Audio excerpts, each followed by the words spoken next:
जय श्री राम।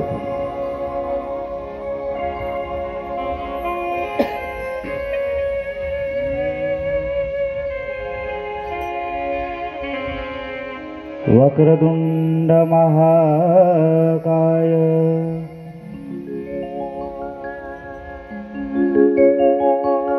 सूर्यकोटि समप्रभ निर्विघ्नं कुरु मे देव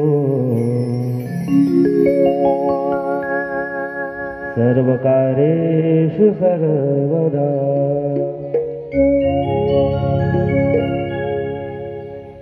मंगलम भगवान विष्णु मंगलम गरुड़ध्वजा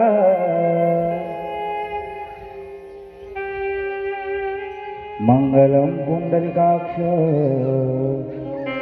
मंगलाय तनोहरि। सच्चिदानंद रूपाय विश्वतपति देहितवे तापत्राय विनाशाय श्री कृष्णाय वयं नमः। व्यासाय विष्णुरूपाय दासरूपाय विष्णवे नमो नमः। ब्रह्मविदये वसिष्ठाय नमो नमः। नमस्कार व्यासाय विशालबुद्धे उल्लारविन्दाय पत्रनेत्रा ते यत्वया भारततैलपूर्णा प्रज्वलितो ज्ञानमया प्रवीण।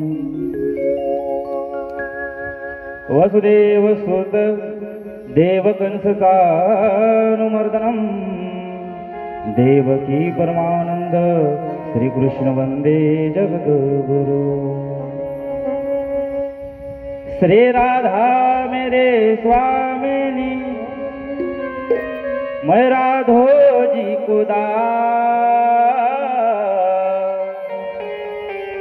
जन्म जन्म मोहे दीजे श्री चरणन का निवास।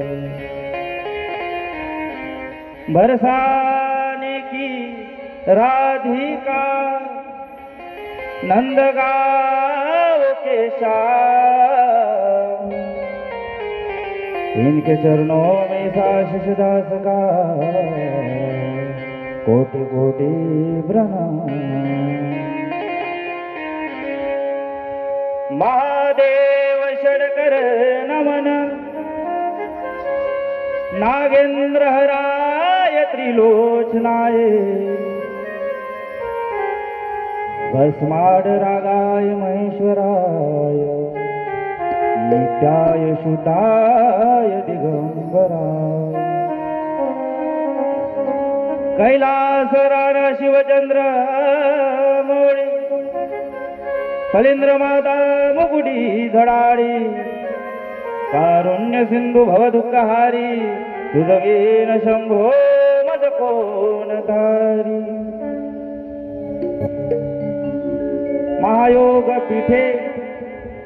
महायोग पीठे तटे विमरत्या वरपुंडलिकाय दातु मुनीन्द्रे समागत्यं तिष्ठन्तमानन्दकन्दं परब्रह्मलिंगं भजे पाण्डुरङ्गं। समचरण सरोज सान्द्र नीलाम्बुदाम जगन्निहाय पाणि मंडन मंडनानं तरुण तुलसी माला कंदर कंजनेत्रं सदैधवलासं विठ्ठलं चिन्तयामि। श्रीकृष्ण गोविंद रे मुरारी हे नारायण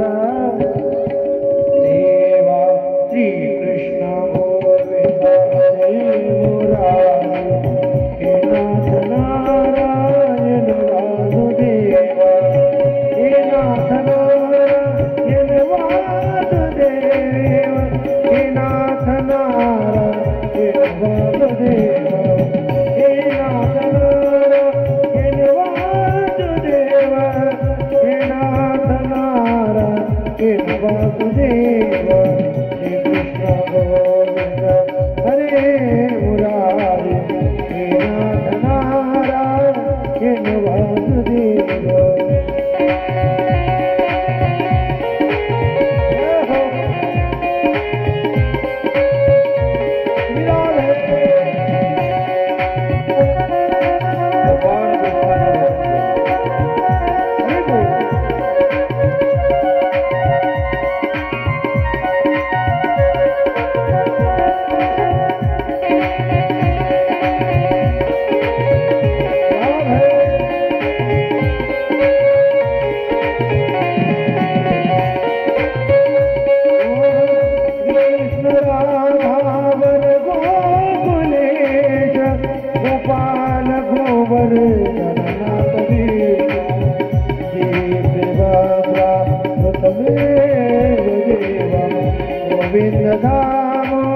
धर्माधवे श्री कृष्ण गोविंद हरे मुरारी हे नाथ नारायण वासुदेवा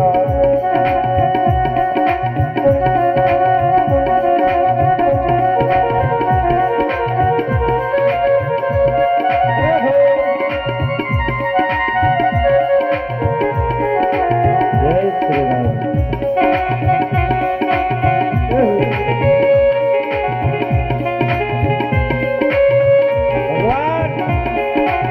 भजन कर बड़े भाव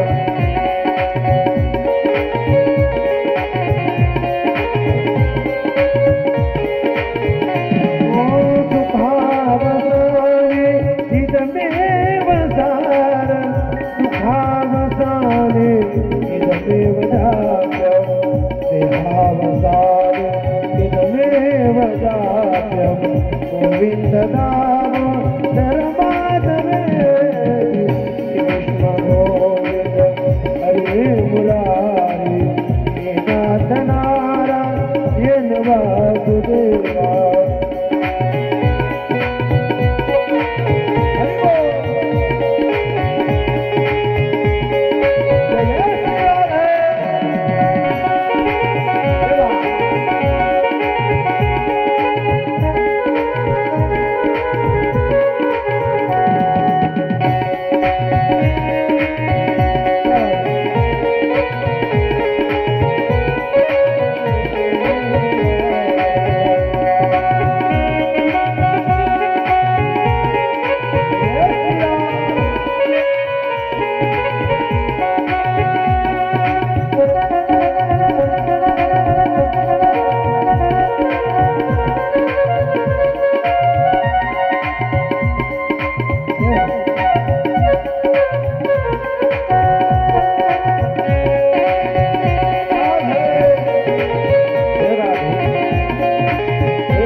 आवडते.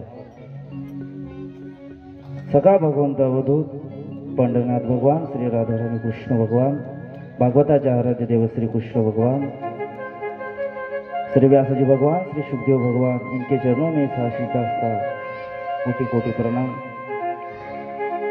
सर्व संत समाज, हनुमंतराय, पंढरीश परमात्मा, विश्व विधाता विठ्ठल भगवान,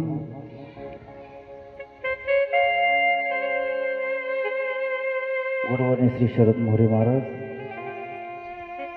मातापिता सर्व संत समाज, मंचावर बसलेले सर्व कलाकार मंडळी, भागवत कथा श्रवण करण्यासाठी आलेले सर्व श्रोता मंडळी, आमचे उपसरपंच साहेब यांची सुद्धा आज या ठिकाणी उपस्थिती आहे. त्यांना सुद्धा या व्यासपीठावरून दंडवत. कृष्ण कथा, श्रीमद भागवत कथा जीवाला आनंद देणारी कथा आहे, जी श्रवण केल्यानंतर जन्म मृत्यूच्या बंधनातून आपण सुटणार आहे. अशा भगवान परमात्मा श्री कृष्णाची कथा आपल्याला अवघ्या काही क्षणातच श्रवण करायची आहे.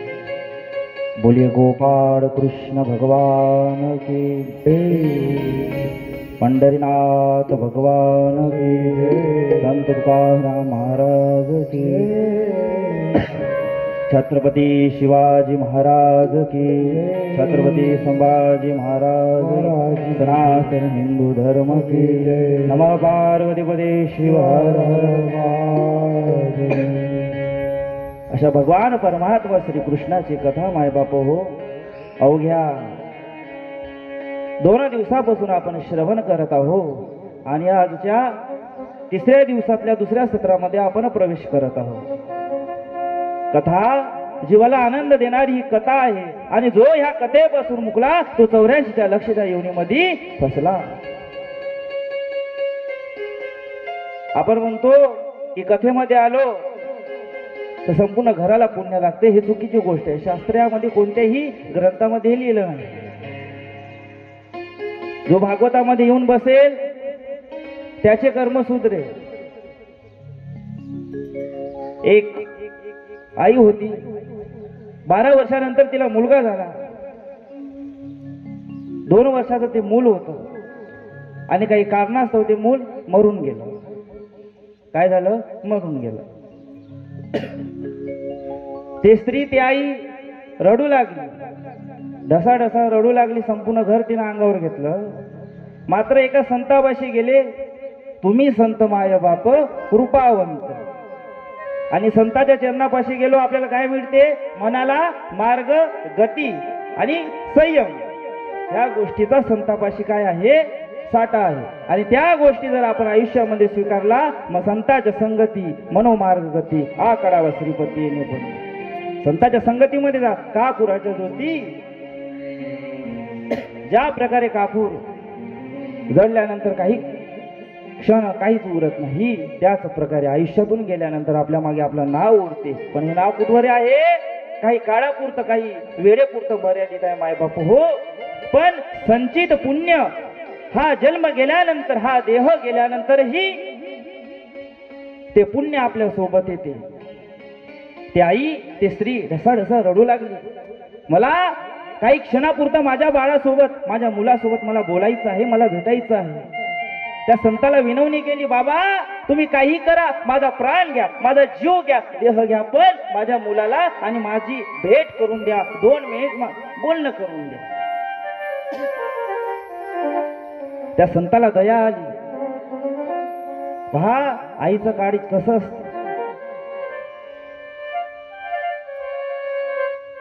त्या संतांनी आपल्या शक्तीद्वारे, आपल्या योगाद्वारे त्या मुलाच्या आत्म्याला त्या ठिकाणी अंतर्धान, त्या ठिकाणी बोलावले. काही मंत्राचा जप केला. त्या मुलाची आत्मा क्षणात प्रेत त्या ठिकाणी आलं आणि त्या मुलाच्या आत्म्याला ते संत म्हणत आहे, बाळा तुझी आई तुझ्या सोबत, तिला बोलायचं आहे. तुझ्या आई सोबत तू काही 2-3 मिनिट बोल. तिच्या मनातली इच्छा काय हे तू जाणून घे. मात्र त्या मुलाची आत्मा त्या संताला म्हणत आहे, कोणती आई? कोणती आई? जी आई त्या मुलासोबत बोलण्यासाठी तळमळत आहे, त्या मुलाची आत्मा त्या संताला म्हणत, कोणती आई? माझी ही आई नाही आणि पुढच्या जन्मात सुद्धा ही माझी आई नाही. शरीराला बंधन, हा माझा मुलगा, ही माझी पत्नी, हा माझा भाऊ, फक्त कुठं आहे? ह्या जन्मात. नाही रे नाही, कोणी कोणाचे नाही रे नाही, कुणाचे कोणी नाही रे नाही, कुणाचे कोणी.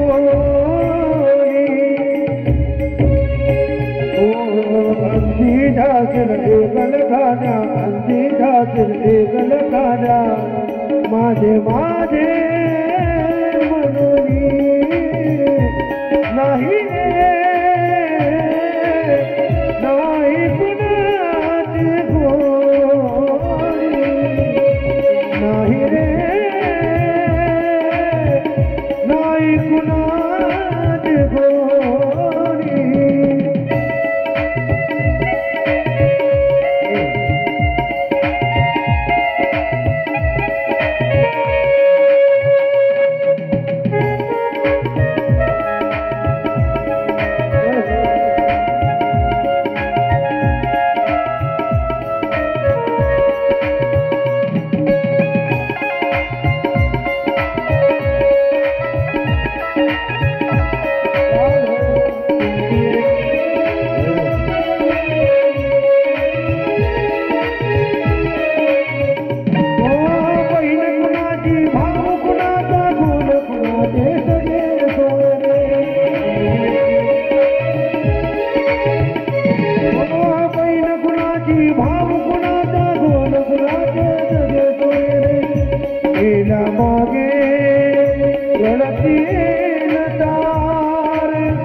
मुलाची आत्मा त्या संताला सांगत आहे की माझी आई नाही.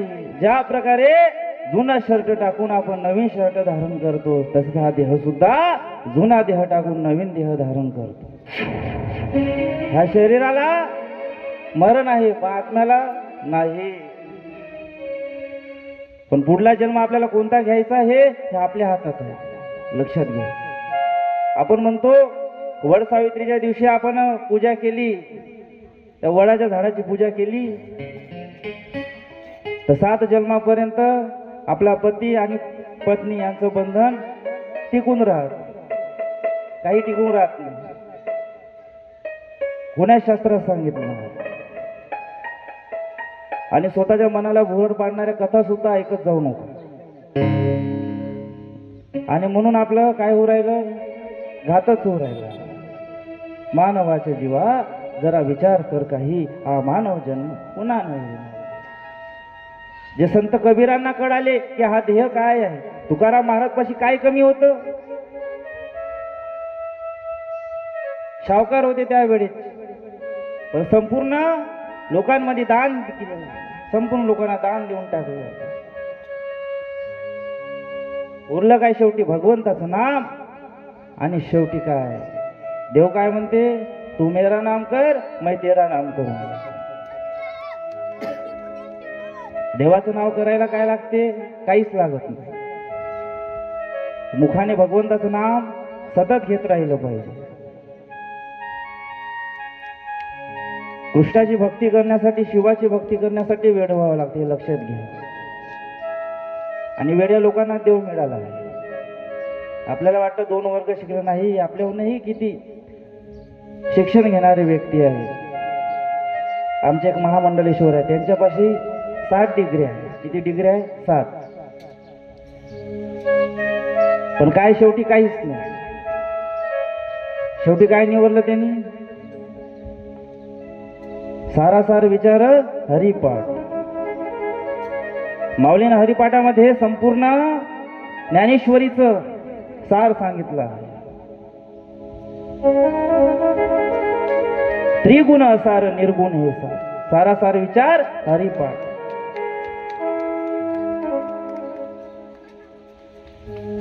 कितीही तुम्ही पैसा करा, पण शेवटी सोबत काहीच येत नाही. येते ते फक्त आपले कर्म आणि पुण्य. कथा सर्वांच्या परिचयाची आहे. गेल्या वर्षी सुद्धा मीच सांगितले, यावर्षी सुद्धा मीच सांगत आहे. आपण कथा ऐकत आहोत, पण कथेतून आपण काहीच घेत नाही आहे. कथा सर्वांच्या पाठांतर आहे. एक वेळेस महाराजांच्या पाठांतर नसेल, पण श्रोता मंडळीच्या पाठांतरामध्ये राहते. म्हणजे कसं आहे, कान फुकले सोनारे आणि इकडून तिकडून गेले वारे. तसं नाही झालं पाहिजे. वक्ताची नव्हे, श्रोते विना. श्रोता मंडळी कशी असायला पाहिजे? शास्त्र काय सांगते? जिज्ञासू, अर्थार्थ. ज्या प्रकारे रसवंतीवाला उसाचा रस काढते, त्याच प्रकारे आपण कथाकाराचा सुद्धा रस काढायला पाहिजे. कसा?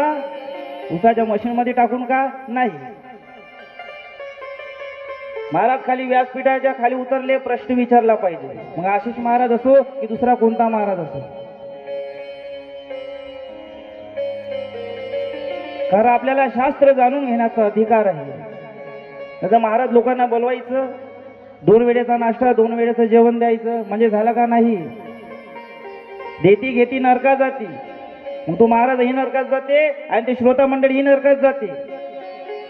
कोणताही अत्तू गैरे ह्या व्यासपीठावर आणून बसून द्यायचं आणि कथा करायला लावायचं का? नाही. त्याच्याहून जास्ती नरकामध्ये आपण जातो. आणि व्यासपीठावरून सत्य सांगितलं पाहिजे. आणि आशिष महाराजाला सत्य सांगायचं कोणाचं भेव नाही, लक्षात घ्या. तर पैशासाठी कथा करायची असती तर ह्या ठिकाणी बसून नसतो. नागपूरच्या हायकोर्टामध्ये जाऊन तिथं केस फाईल केल्या असते. आजही 3-4 महिने झाले. कोर्ट सोडून ह्या ठिकाणी कथा कीर्तन चालू आहे, भागवत चालू आहे, शिवमहापुराण चालू आहे. जे कठीणातला कठीण शिवमहापुराण ग्रंथ होता तेही मुखाद्वारे कंठस्थ करून या व्यासपीठावर आशिष महाराजांनी सांगितलं. आजही लोकांना अनुभूती आली आशिष महाराजच्या कथेमध्ये की कृष्ण काय, शिव काय. कारण पैसे घेऊन कथा करणारे अनेक महाराज पाहिले असेल, पण आशिष महाराजासारखा नाही. हे अधिकार काय आहे व्यासपीठावर बसण्याचा? तर सत्य सांगितलं पाहिजे. सत्य जाणव जाणा भंग सुटल देवांगण. म्हणून नीती भाव आपल्या आतमध्ये असला पाहिजे. त्याशिवाय कृष्णही कळू शकत नाही आणि शिवही कळू शकत नाही. ज्याला कृष्ण कळाला त्याला शिव कळेल, आणि ज्याला शिव कळाला त्याला कृष्ण कळेल. म्हणून कृष्ण कथा ही आपण नित्य नेमाने श्रवण केली पाहिजे.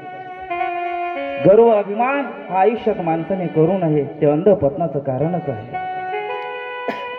तर आपला विषय काय चालू होता? श्रीमद भागवत कथा. श्रीमद भागवत कथामध्ये अजमेळाची कथा येत आहे. कोण होता हा अजमेळ? ज्याने आयुष्यभर कोणतेही पुण्य केले नाही, मंदिरामध्ये येऊन वेदाध्ययन केले नाही, मंदिरामध्ये येऊन विठ्ठलाची आरती केली नाही. तो अजमेळ पापी होता. एका वैशीसोबत त्याने विवाह केला. विवाहानंतर त्याला अनेक संतती झाली. आणि असेच एक दिवस त्याच्या घरी फिरत संत आले. गावामध्ये संत आले, त्याच्या दारावर आले. त्याची जी पत्नी होती वैश्या, तिला म्हटले की रात्रभर आम्ही तुझ्या अंगणामध्ये आमचं जे अन्न आहे, भोजन आहे, आम्ही ते शिजवेल. आणि ते ग्रहण करेल. फक्त आम्हाला तुझ्या अंगणामध्ये ते शिजवण्याची परवानगी दे. मात्र ते वैश्य असून हे सुद्धा काय दया भाव मस्तरता तिच्यामध्ये आहे. आणि त्या संताला तिने परवानगी दिली. रात्र झाली. सकाळी आता ते संत जाण्याच्या मार्गावर निघाले. त्यावेळी अजामिळाला ते संत म्हणत आहे, अजामिळ तुझे धन्यवाद, आम्हाला या ठिकाणी तुने शरणागती दिली. मात्र त्या अजामिळाची पत्नी गर्भवती असते. आणि त्या अजामिळाच्या ते संत अजामिळाला म्हणत आहे की तू एक काम कर, तुझी पत्नी गर्भवती आहे, हिला मुलगा झाला तर त्याचे नाव काय ठेव, नारायण. तो अजामिळ त्या संताला म्हणत आहे, तुम्हाला आतापर्यंत मी मारलं नाही, हेच तुमची दक्षिणा समजा. पण संत काही ऐकत नाही, आपल्या हातावर असते. शेवटी अजामिळ मान्य करते. संत आपल्या गावी निघून जाते. आणि काही दिवसानंतर त्या अजामिळाच्या पत्नीला एक सुंदर असं मूल होते. अजामिळाला खूप प्रेम असते त्या मुलावर. अजामिळाला एखाद्या वेळेस पाणी प्यायचं असलं, नारायण पाणी आण. त्या मुलाचे नाव काय ठेवते, नारायण. भूक लागली, अजामिळ नारायण. जेवायला आण, सतत नारायण नारायण. आणि एक दिवस संतकाळ वयोवृद्ध होऊन अजामिळ याचा मृत्यू होते. यमाचे दूत त्या अजामिळाच्या प्रेता आत्म्याला नेण्यासाठी येते. आणि नारायण सुद्धा त्या अजामिळाच्या आत्म्याला नेण्यासाठी आपले दिव्य असे पार्षद पाठवते. मात्र नारायणाचे पार्षद त्या यमाच्या पार्षदाला नारायणाच्या आत्म्याला घेऊन जाऊ शकत नाही. कारण मर्ताक्षणी का असोना त्याने भगवंताचं नाम घेतलं आहे. आणि भागवताची महिमा सुद्धा हेच आहे. शेवटी होईना का, पण अंतकाळी त्याने भगवंताचं नाम स्मरण केलं. आणि त्याचप्रमाणे नारायणाचे दूत त्या अजामिळाच्या प्रेताला त्या आत्म्याला घेऊन वैकुंठ धामामध्ये घेऊन जाते. अशी ही भागवताची कृष्ण कथाची महिमा आहे. बोले श्रीमद भागवत महापुराण. नाम तुझे रे, नाम तुझे रे, नाम तुझे रे नारायणा. नाम तुझे रे, नाम तुझे रे, नाम तुझे रे नारायणा. होळी भजनाला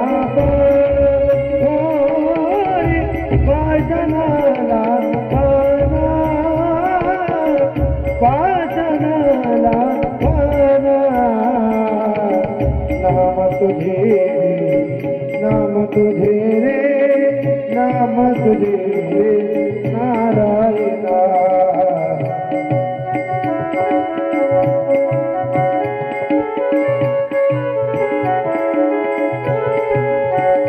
अजामिळ पापराधी, अजामिळ पापराधी, देवा वैकुंठाचे, देवा वैकुंठाचे, देवा वैकुंठाचे.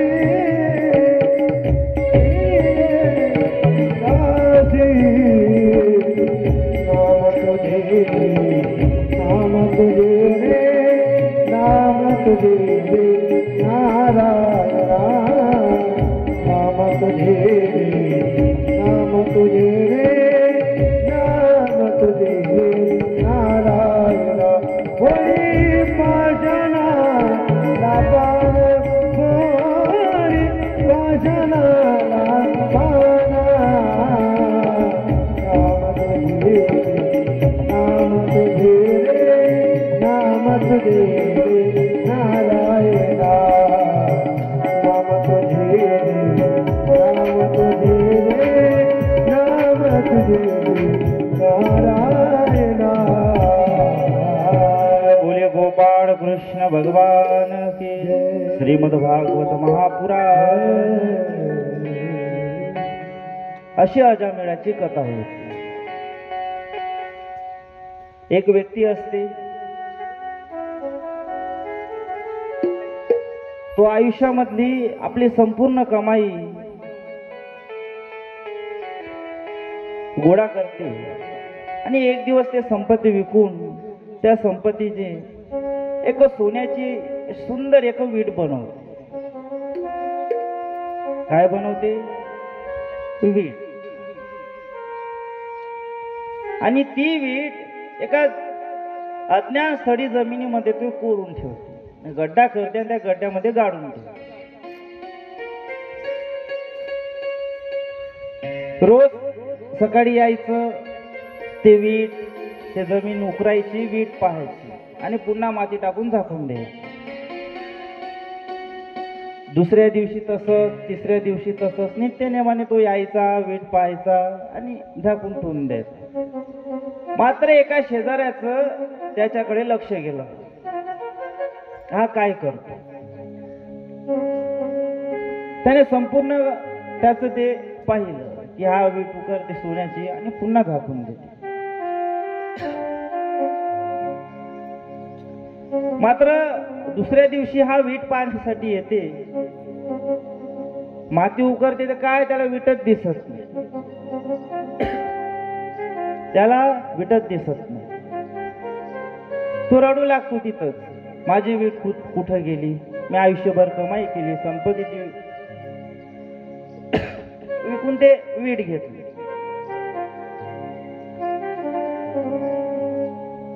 तर एक व्यक्ती रस्त्यावरून जात असताना त्याला भेटते.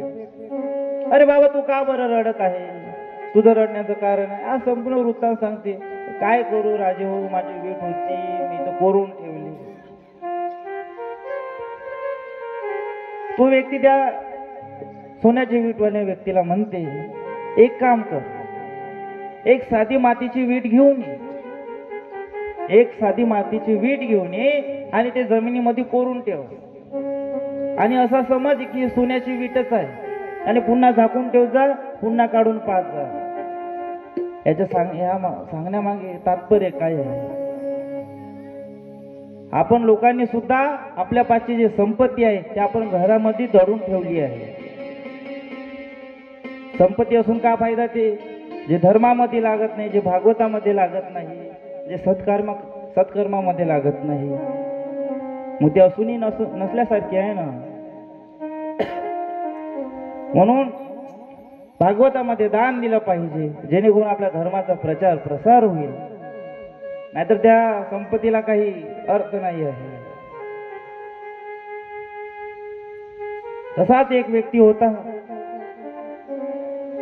त्याच्यापाशी अमाप संपत्ती होती. तो एक दिवस एका नदीच्या काठी एक संत झोपडी बांधून होते. त्या संतापाशी गेले आणि संताला म्हणत आहे, बाबा मी काय करू? माझ्यापाशी इतकी संपत्ती आहे की माझ्या घरी माझ्या 8 पिढ्या सुद्धा बसून खाऊ शकेल इतकी संपत्ती आहे, पण तरी मला उद्याची काळजी आहे, टेन्शन आहे, मी काय करू?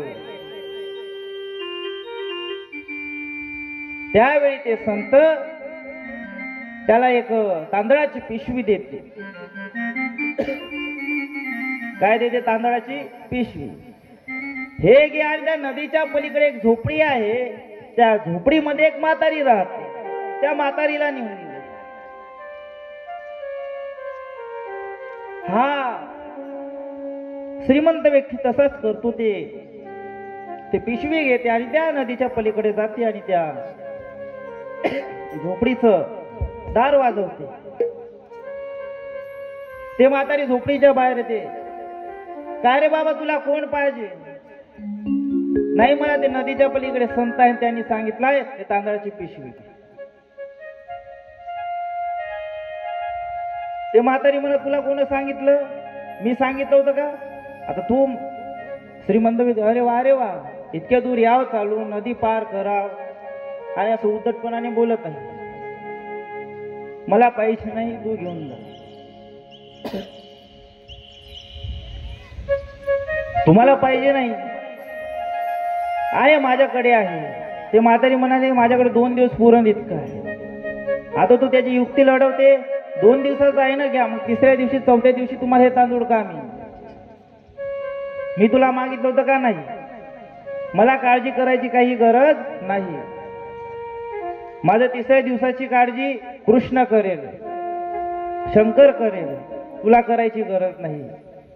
त्यावेळी तो पिशवी घेऊन वापस त्या संताकडे येते आणि त्या संताला सर्व घडलेला वृत्तांत सांगतो. तो संत त्या श्रीमंत व्यक्तीचे डोळे उघडतो.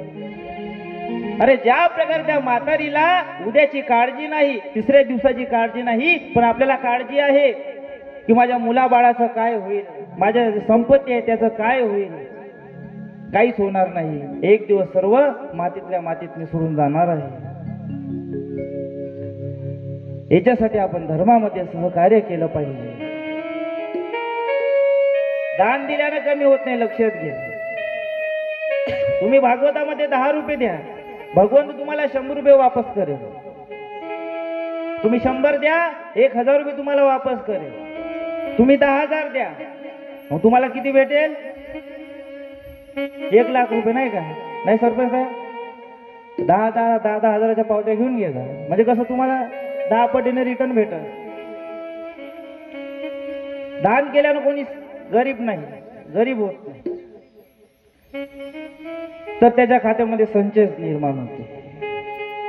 पुणे भागवताचं महात्म्य आहे. कृष्ण कथा हे जीवनाला आनंद देणारी कथा आहे. कितीही मोठमोठे राजे असू द्या, संपूर्ण राजांनी या देहाचा त्याग केला. त्यानंतर कथेमध्ये भरत राजाची कथा येत आहे. भरत राजा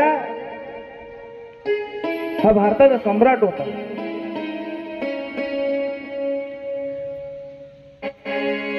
श्री कृष्ण गोविंद नाथ नारायण वासुदेव श्री कृष्ण हरे मुरारी नाथ नारायण वासुदेव.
गोपाळ कृष्ण भगवान की श्रीमद भागवत महापुराण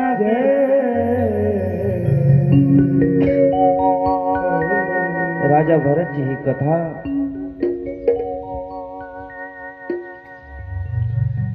जैन धर्मामध्ये ऋषभदेव हे पहिले तीर्थकार होते. ऋषभदेव हे विष्णूचा 8वा अवतार आहे. ऋषभदेवाला 100 पुत्र आहे आणि संपूर्ण सृष्टीचे ते सम्राट होऊन गेले. त्यांच्या मुलापैकी सर्वात मोठा मुलगा तो म्हणजे भरत. सर्वात मोठा मुलगा म्हणजे भरत. भरत राजा संपूर्ण राज्याचे त्याग करून टाकले.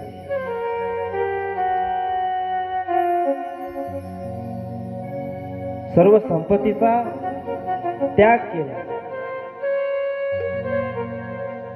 आणि वनामध्ये निघून गेले.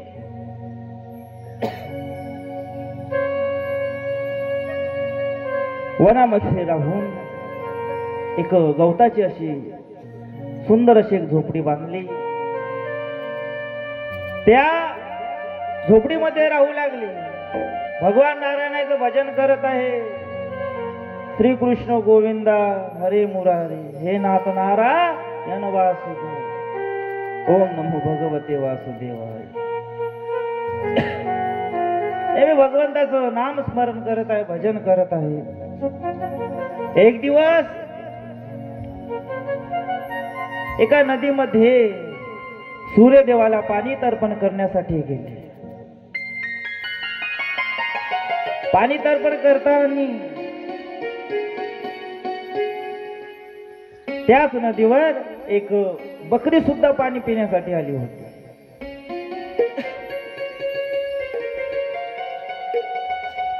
काय आलती? बकरी का हरण? गुरुदेव बकरी नव्हती, हरण आलत. आमच्या गुरुदेव पाशी सर्वच आहे. पशुपालनच त्यांनी ओपन केला आहे. कोण आलं त्या नदीवर? एक हरिण आली होती. ते हरिण पाणी पिण्यासाठी आलं आणि एक वाघाची डरकाई ऐकून ती हरिणी भयभीत झाली. ती हरिणी गर्भवती होती आणि वाघाची डरकाई ऐकून ती हरिणी त्या नदीवर तिने छलांग मारली, उडी मारली आणि तिच्या पोटामधलं जो गर्भ होता, जे बाळ होतं, ते पाण्यामध्ये पडलं आणि ते हरिण सामोर निघून गेलं. मात्र ते जे बाळ होता, गर्भ होता, ते पाण्यामध्ये पडाला. भरत राजाने ते पाहिले. त्या हरणीच्या त्या मुलाला आपल्या झोपडीमध्ये घेऊन आले. त्याला दूध पाजले, त्याची काळजी घेतली. दिवसेंदिवस ते थोडं थोडं ते बाळ, हरण्याचं बाळ ते मोठं होत आहे. त्या भरत राजाने आयुष्यात सर्व गोष्टीचा त्याग केला. मात्र आपणही तसंच करतो. आपण गळ्यामध्ये तुळशीची माळ घालतो, तरीही खरा खातो, तरी दारू पितो, लबाड बोलतो, खोटे बोलतो. मग काय अर्थ आहे तुळशीची माळ घातल्या का? तुळशी माळ गळा कासे पिता. तुळशी हार गळा कासे पिता. तुळसी हार गळा कासे पिता. तुळसी हार गळा कासे पिता. आवड निरंतर घेती ध्यान.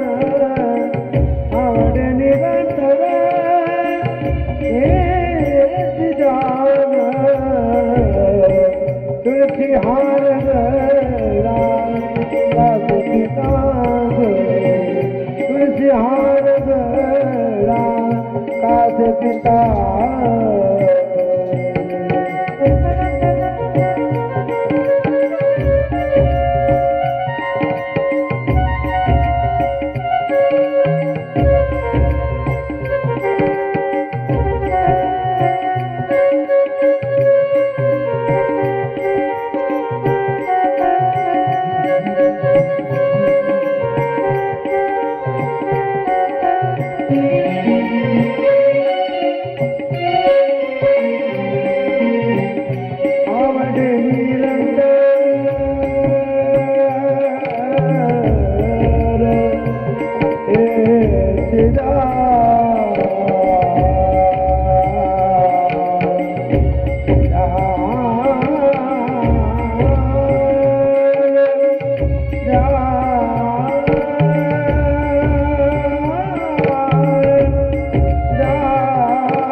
तुळशी हार गळा कास पितांबर तुळशी हार गळा कास पितांबर तुळशी हार गळा कास पितांबर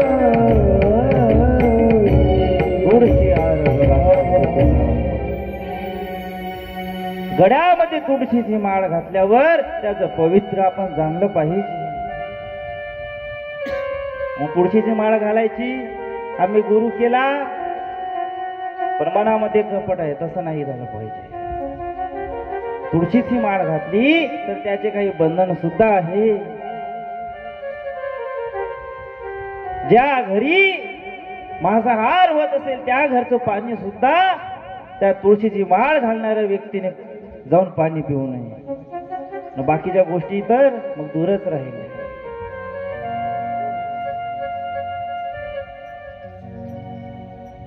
तुळशीची माळ जर आपण आपल्या गळामध्ये घातली तर तो यम सुद्धा थरथर कापतो. तुकाराम तुकाराम नाम घेता कापे यम.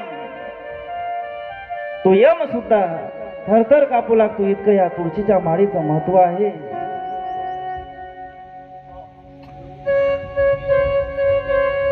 झालं का तुमचं?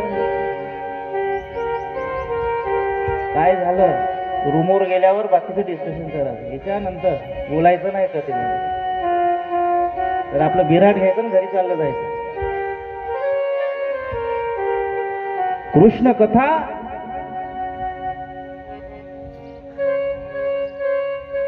चित्त आपल्या कथेमध्ये लागलं पाहिजे. हे कथा साधारण आहे, लक्षात घ्या. जे देवालाही मिळालं नाही, इंद्राला मिळत ते आपल्याला मिळत आहे, याची किंमत आपल्याला कळाली पाहिजे.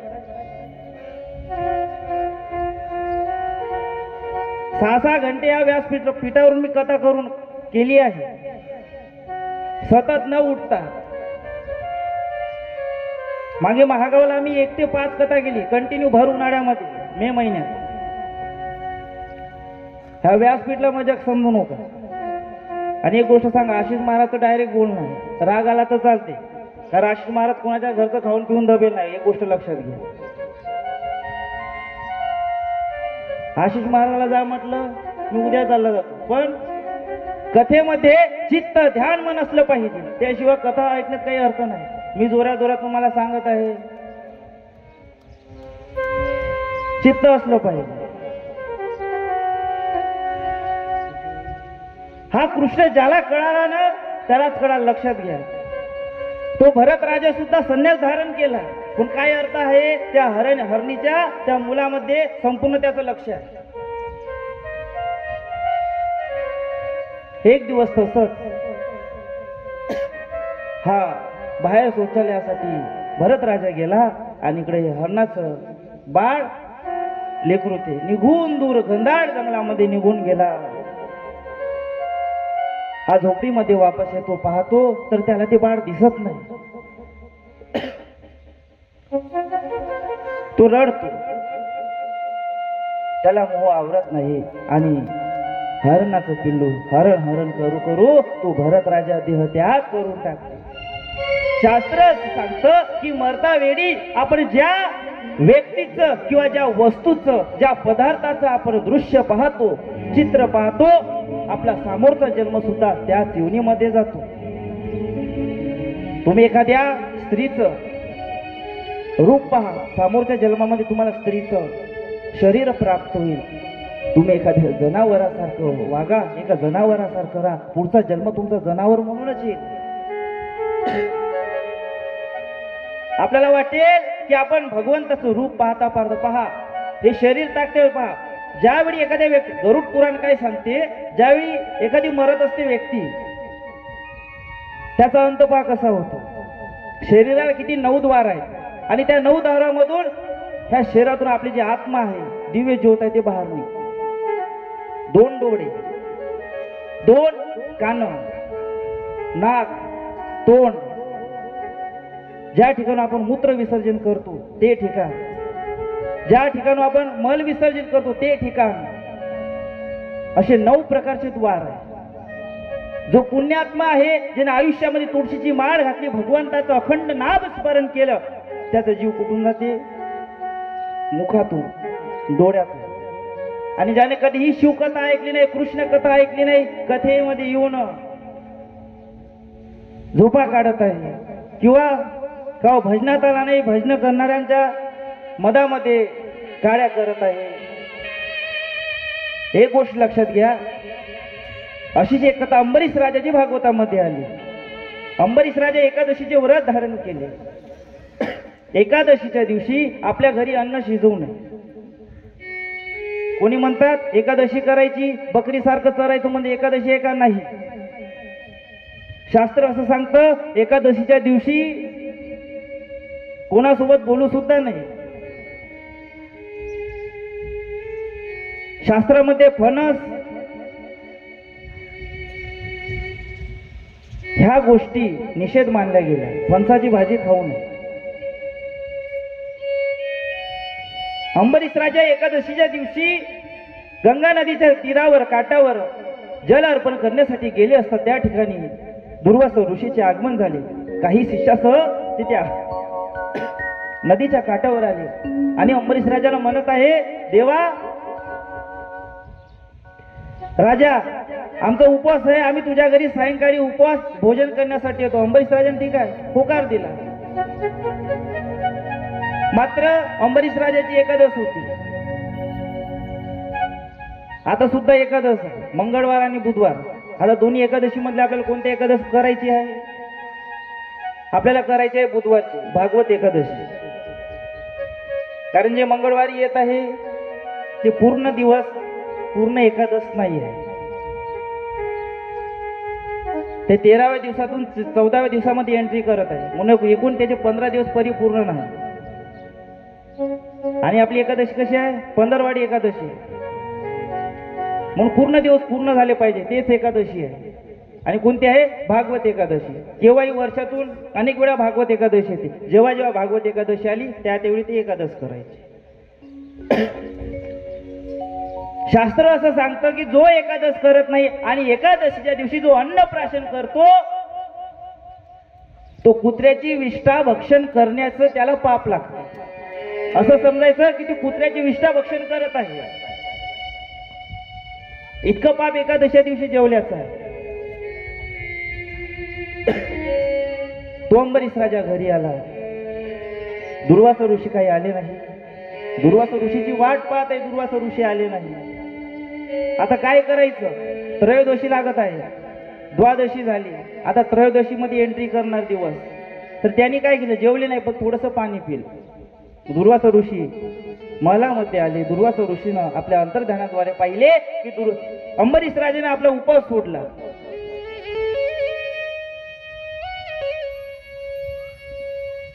पण अंबरीश राजाने पाणी पिले होते आणि अंबरीश राजाला जे बोलायचे नाही ते बोले, श्राप दिला. लक्षात घ्या, एक वेळेस तुम्ही देवाला शिवा द्या. कृष्णाला किती नाव आहे? छली आहे. काय काय कृष्णाला शिवा नाही दिल्या. पण ज्यावेळी महाभारतामध्ये अर्जुनावर 5ही पांडवावर संकट आलं त्यावेळी भगवान कृष्णाने जे शपथ घेतली होती की मी युद्ध भूमीवर कोणतेही शस्त्र अस्त्र उचलणार नाही. पण ज्यावेळी भक्तावर संकट येते त्यावेळी भगवान कृष्णानं रथावर उतर आपल्या हातामध्ये चक्र धारण केलं आणि भीष्म पितामहाला मारण्यासाठी धावले. तसेच आता अंबरीश राजावर संकट आले. भगवान विष्णूने काय केले? आपल्या हातामधले सुदर्शन चक्र घेतले आणि दुर्वासा ऋषीला मारण्यासाठी सोडले. दुर्वासा ऋषी समोर आणि भगवान विष्णूचे चक्र माग. दुर्वासा ऋषी ब्रह्मलोकामध्ये गेले. ब्रह्माने हात वर केले, मी वाचू शकत नाही, कारण भगवान विष्णूचं कृष्णाचं सुदर्शन चक्र आहे. कैलासावर दुर्वासा ऋषी गेले. भगवान शंकराने सुद्धा हात वर केले. भगवान शंकराने सल्ला दिला की ज्या कृष्णाचं हे विष्णूचं चक्र आहे त्या विष्णूला विष्णू लोकामध्ये जाऊन भेटा, विष्णूची क्षमा मागा. दुर्वासा ऋषी श्री कृष्ण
श्री राधे गोविंदा मन बजले हरि का प्यारा नाम है। श्री राधे गोविंदा मन बजले हरि का प्यारा नाम है। मन बजले हरि का प्यारा नाम है। नंद लाला हरि का प्यारा नाम है। बजले हरि का प्यारा नाम है। नंद लाला हरि का प्यारा नाम है। श्री राधे गोविंदा बजले हरि का प्यारा नाम है। जय गोविंदा जय लाला जय गोविंदा जय लाला।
कृष्ण भगवान की श्रीमद् भागवत महापुराण की। तर भगवान नारायणाने त्या दुर्वासा ऋषींना सांगितले की अंबरीश राजाची तुम्ही जाऊन क्षमा मागा। एक दिवस भगवान विष्णू आपल्या क्षीरसागरामध्ये निद्रिस्त अवस्थेमध्ये असताना दुर्वासा ऋषी तिथे आले। विष्णूला कळाले नाही की दुर्वासा ऋषी आले। दुर्वासा ऋषी क्रोधित होऊन भगवान विष्णूच्या छातीवर लाथ मारते, तरीही भगवान विष्णू क्रोधित होत नाही। मात्र आपल्या भक्तावर संकट आल्यावर भगवान विष्णूने सुदर्शन चक्र हाती घेतले। अशा कृष्णाची कथा ही आहे, अशा कृष्णाची भागवत आहे। बोले गोपाळ कृष्ण भगवान की जय। तर भरत राजा त्याने देह सोडला आणि अंतकाळी ज्या हरणाचं हरण हरण म्हणून देह टाकला. पुढचा जन्म सुद्धा भरत राजाचा तो एका हरणाच्या गर्भामध्ये गेला आणि हरण म्हणून भरत राजा जन्माला आले. मात्र जन्म हरणाचा होता, शरीर हरणाचे होते, पण त्यांना स्मरण होते की मी आधी जन्मामध्ये कोण होतो. त्यांना वाटलं हरणाच्या जन्मामध्ये आपण खूप मोठी चूक केली. जो शरीर आपल्याला प्राप्त व्हायचं होतं आणि ते सोडून आपण वैकुंठ धामामध्ये जायचं होतं, तर आपण एका हरणाचं मोहमायामध्ये अडकून आपण हरणाच्या जन्मी आलो. मात्र त्यांना हा जन्म वाया घालायचा नव्हता. एक अरण्यामध्ये भीषण अशी एक अग्नी लागली होती. त्या अग्नीमध्ये आपलं देह सुपूर्द करून त्या भरत राजाने तो हरणाचा देह त्या ठिकाणी सोडला. त्यानंतरचा भरत राजाचा तिसरा जन्म आहे तो एका ब्राह्मणाच्या पत्नीच्या गर्भामध्ये गेला आणि जड भरत म्हणून त्याचा जन्म झाला. मुले जड भरत महाराज की जड भरत म्हणून जन्म आला. ब्राह्मणाचा मुलगा होता, वेद संपन्न व्हायला पाहिजे होतं, नाही. कीर्तनकाराचा मुलगा कीर्तनकार होईल गॅरंटी आहे का? नाही. भागवतकाराचा मुलगा भागवतकार होईल का? नाही. एखाद्या डॉक्टराचा मुलगा डॉक्टर होईल? नाही, गॅरंटी नाही. तसेच एका ब्राह्मणाचा वेदांत संपन्न ब्राह्मणाचा मुलगा ब्राह्मण होईल, गॅरंटी नाही. मात्र आपण दोन्ही जन्मात काय केले हे त्या तिसऱ्या जन्मात जड भरताला भरत राजाला माहित होते. त्याला वाटले की आपले 2 जन्म वाया गेले, मात्र या तिसऱ्या जन्मामध्ये आपल्याला आपला देह वाया फुकट घालायचा नाही आहे. म्हणून ते कोणासोबत बोलत नव्हते. संपूर्ण वेदांत त्यांना माहित होते, संपूर्ण शास्त्र त्यांना माहित होते, तरी ते चूप बसायचे. एखाद्याने विचारले शास्त्र काय, ते चूप बसायचे. म्हणून त्यांना त्याचं नाव ठेवण्यात आलं जड भरत, जड बुद्धीचा. असा जड भरत एक दिवस एका वनामध्ये कृष्णाचं नामस्मरण करत होते. एक राजा होता, त्या राजाला मूल नव्हतं, बाळ नव्हतं. एका काली देवीच्या मंदिरामध्ये एका नराची बळी द्यायची होती. आता त्या बळीसाठी एक माणूस शोधत होता. त्या सैनिकाने पाठवले तर त्यांना जड भरत हा एका वनामध्ये दिसला ध्यान करताना. त्या जड भरताला घेऊन त्या राजाकडे त्या मंदिरामध्ये आले.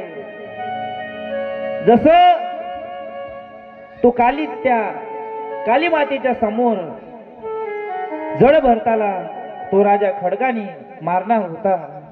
जसं खडक उचललं तसेच त्या मूर्तीमधून काली माता साक्षात प्रकट झाली आणि त्या राजाचा वध केला.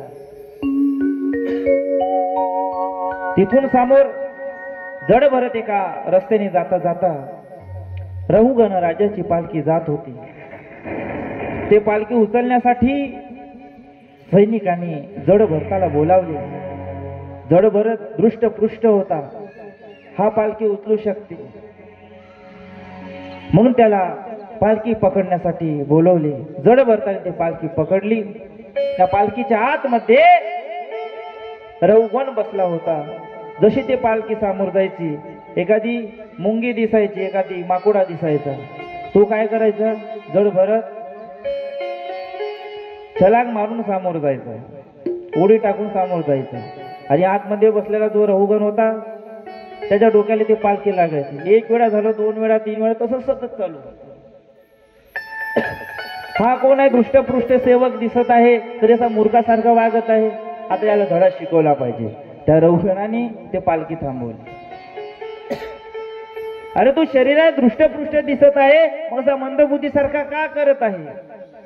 मात्र आता त्या जड भरताला वाटले की आता याला आपण धडा शिकवला पाहिजे, याला सांगितलं पाहिजे.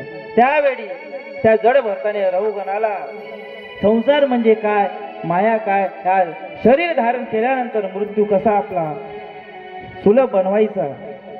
एक संत होऊन गेले मुस्लिम समाजामध्ये, तजुद्दीन महाराज चालू कीर्तनामध्ये देह सोडला. गेले दिगंबर, गेले दिगंबर ईश्वर विभूती, राहिल्यात कीर्ती जगमाजी जगमाजी राहिल्यात कीर्ती जगमाजी गेले दिगंबरा ईश्वर विभूती गेले दिगंबरा ईश्वर विभूती राहिल्यात कीर्ती जगमाजी जगमाजी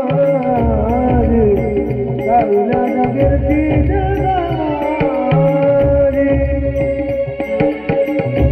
ओ गेले दिगंबर ईश्वर विभूती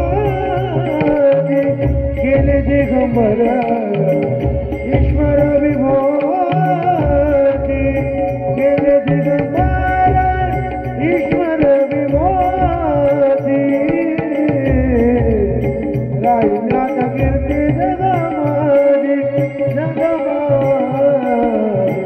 राहिल्यात कीर्ती जगमाजी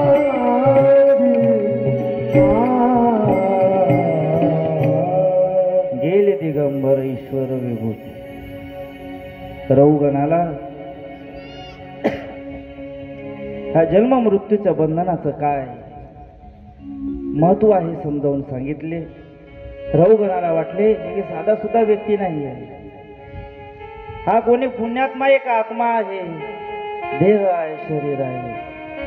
त्यावेळी त्यांनी आपलं तीनही जन्माचं वृत्तांत कथा रौगणाला सांगितले. रौगण जड भरताच्या मस्तकावर चरणावर मस्तक ठेवले, त्यांच्या पाया लागल्या आणि रौगण समोर भगवंताचा प्रचार प्रसार करण्यासाठी निघून गेले. अशी ही भरत राजाची कथा आहे. आपण नेहमी लक्षात घेतलं पाहिजे की हे दिवस काही क्षणापुरतेच आहे. कधी आपल्याला कथेतून घरी जाता जाता कधी आपला देह निघून जाईल.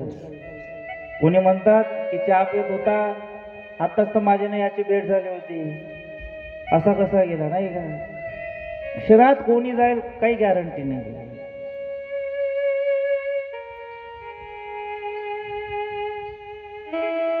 जाडल्यानंतर काही क्षणातच या शरीराची राख होऊन जाते. मग त्याला किती तुम्ही डेटॉल साबण लावा, संतूर साबण लावा, महागडे क्रीम लावा, त्याला काही अर्थ नाही.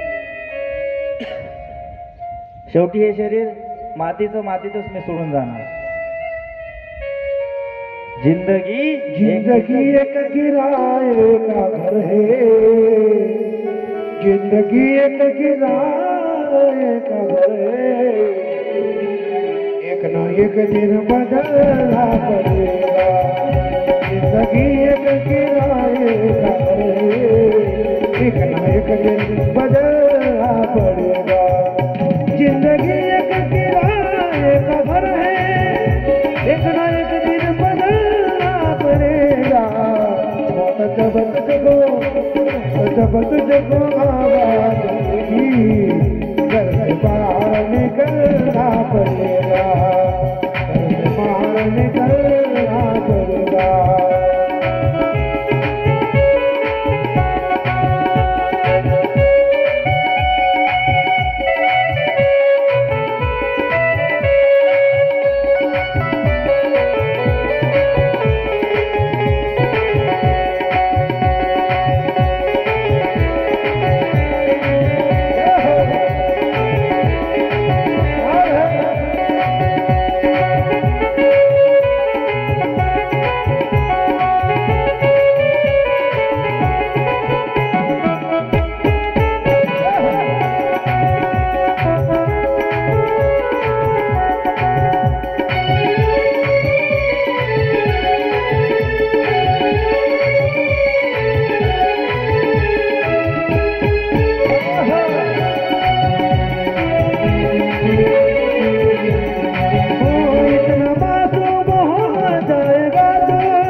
दिन बदलना पड़ेगा।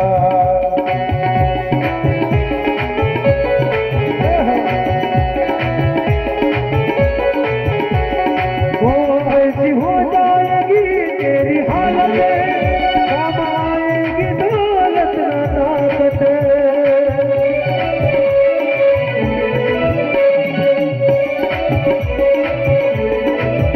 ऐसी हो जाएगी तेरी हालत, काम आएगी दौलत ना ताकत।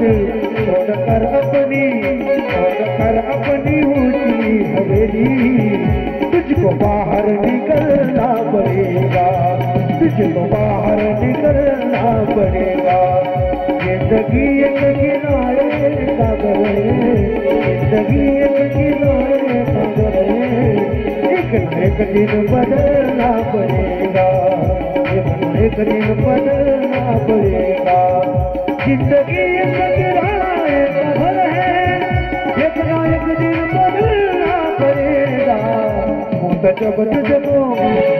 जब तुझको आवाज देगी, घर से बाहर निकलना पड़ेगा, घर से बाहर निकलना पड़ेगा, घर से बाहर निकलना पड़ेगा। जिंदगी एक किराए का घर, एक ना एक दिन घर से बाहर निकलना पडेगा.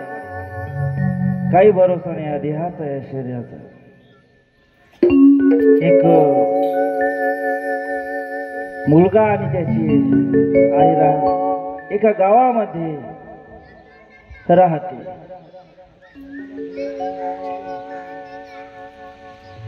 त्या मुलाची आई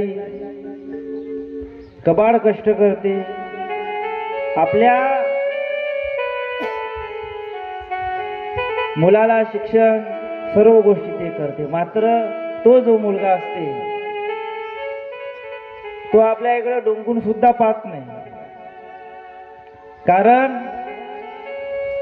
त्याची आई जी असते तिचा संपूर्ण चेहरा जळालेला असतो. चेहऱ्याचं मांस खाली लोंबत राहते. एखादी मित्र आला की त्या मित्रालाही आपल्या आईला दाखवायचं नाही हे माझी आई आहे. तसेच आज आपण समाजामध्ये पाहतो काही वृद्धाश्रम आहे. चांगले नोकरीवाले आपल्या मायबापाला तिथं सोडून येते. आपण लहानाचं मोठं करतो, शिक्षण देतो. आपल्या आईला कोणाला दाखवायचंही नाही. कसे बसे त्या मुलाने आपले शिक्षण पूर्ण केले आणि शहरामध्ये तो राहण्यासाठी निघून गेला. तिथे त्याला जॉब लागली, नोकरी लागली आणि तिथंच त्यानं लग्न केलं. आपल्या आईला सुद्धा लग्नामध्ये बोलवले नाही. आपल्या आईला मनी ऑर्डरद्वारे तो घरी पैसे पाठवायचा.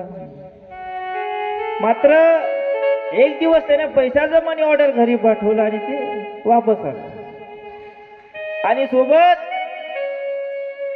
त्याला वार्ता आली की आता आपली आई ह्या जगामध्ये राहिली नाही. आपली आई निघून गेली.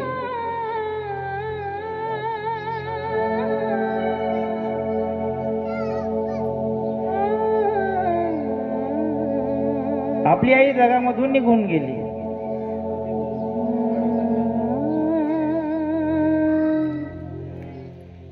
आपली आई आपल्याला सोडून गेली. त्या मुलाच्या पायाखालची जमीन घसरून जाते.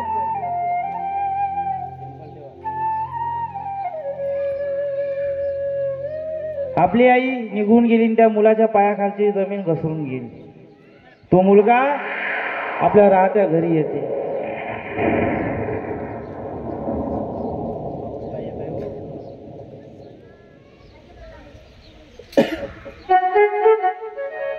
तो मुलगा आपल्या राहत्या घरी येते.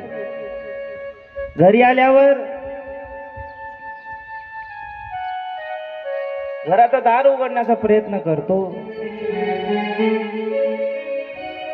त्याच्यापाशी चाबी राहत नाही. शेजाऱ्यापाशी जातो. काका, माझ्या घराची चाबी आहे का तुमच्याकडे? तो कसे तरी मान खाली टाकून जातो. शेजारचे लोक त्याच्याकडे तिरस्काराच्या नजरेने पाहते. अरे, ज्यावेळी तुझी आई होती होती त्यावेळी तो ढुंकून एक वेळ सुद्धा त्या आईला पाहण्यासाठी आला नाही. ज्या आईने तुला 9 महिने 9 दिवस तिच्या गर्भामध्ये ठेवले, त्या आईला तू पाहायला सुद्धा आली नाही. तिच्या चितेला अग्नी देण्यासाठी सुद्धा आला नाही. मात्र कसा बसा तो स्वतःला सावरला आणि घराचे दार उघडून आतमध्ये गेला. दार उघडले. घरामध्ये एक ड्रम ठेवलेला होता आणि त्या ड्रमावर एक छोटीशी एक भरणी ठेवली होती. त्या भरणीमध्ये काही पैसे होते आणि त्या भरणीच्या खाली एक चिठ्ठी ठेवली होती. एक चिठ्ठी ठेवली होती. तो मुलगा ती चिठ्ठी घेते आणि वाचते. बाळा, मला लिहिता येत नाही, मला वाचता येत नाही, पण शेजारच्या एका मुलांकडून मी ही चिठ्ठी लिहून घेतली आहे. मला माहित आहे तू एक ना एक दिवस घरी ये. तो मुलगा समोर ती चिठ्ठी वाचते. बाळा, अरे ज्या तिरस्काराच्या नजरेने तू माझ्याकडे आतापर्यंत पाहत होता, माझं जे रूप आहे, मी जे जडलेलं माझं जे चेहरा आहे, शरीर आहे, ते कसं झालं आहे याचं कारण आहे फक्त तू. काय आहे? फक्त तू. आज माझं जे शरीर आहे जळालेलं, याचं कारण फक्त तू आहे. अरे ज्या क्षणी तू 1-2 वर्षाचा होता, रांगडत रांगडत चुलीपाशी जात होता आणि तुला वाचवण्यासाठी मी धावत गेली आणि त्या चुलीत त्या अग्नीने माझ्या साडीला पेट घेतली आणि मी जळाले. बाळा, आज त्या दिवशी मी तुला वाचवले नसते तर आज मी सही सलामत राहिले असते. पण तुला हे गोष्ट माहित नव्हती. माझ्या या रूपामुळे तुझे बाबा ही मला सोडून गेले. अरे कसे बसे मी रोज मजुरी करून तुझं पोट भरलं बाळा. पण तू एकही दिवस मला भेटायला आला नाही, एकही दिवस तू माझ्यासोबत बोलला नाही. तो मुलगा डसा डसा रडू लागला. समोर चिठ्ठी तो मुलगा वाचतो. बाळा, तू जे मनी ऑर्डरद्वारे जे पैसे पाठवले त्या भरणीमध्ये साठवले आहे. हे पैसे घे आणि तुझे जे मुलं आहे त्यांना तू खाऊ दे, गोड्या बिस्किट घेऊन दे. पण माझ्या नातवाला, तुझ्या मुलांना सांगू नको की तुझ्या आजीने जे चांडाळासारखी दिसत होती ना, त्या तुझ्या आजीने दिल्या आहे असे तू कधीही सांगू नको. तो मुलगा डसा डसा रडू लागला. आयुष्यामध्ये आईचे प्रेम जाणून घ्या काय आहे. आई माझी मायेचा सागर, जिला दिले जीवनाकार.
आई माझी मायेचा सागर तिला तिने जीवनाचा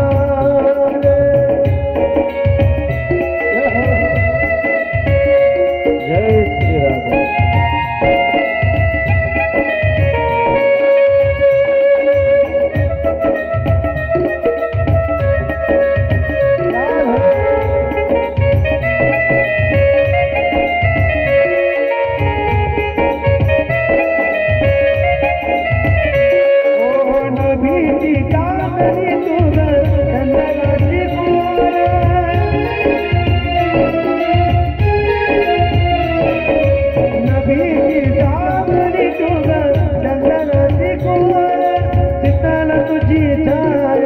मला हवी जीवनभर शीतल तुझी छाया मला हवी जीवनभर तुझ्या शीतल छायेमध्ये खूप आयुष्य गेलं आई देवा माझे जग आई तुला जग मागे आई माझी मायेचा सागर तिला तिने जीवनाकार मायेचा सागर जीवनाधार मायेचा सागर जीवनाकार आई माझी मायेचा सागर तिला तिने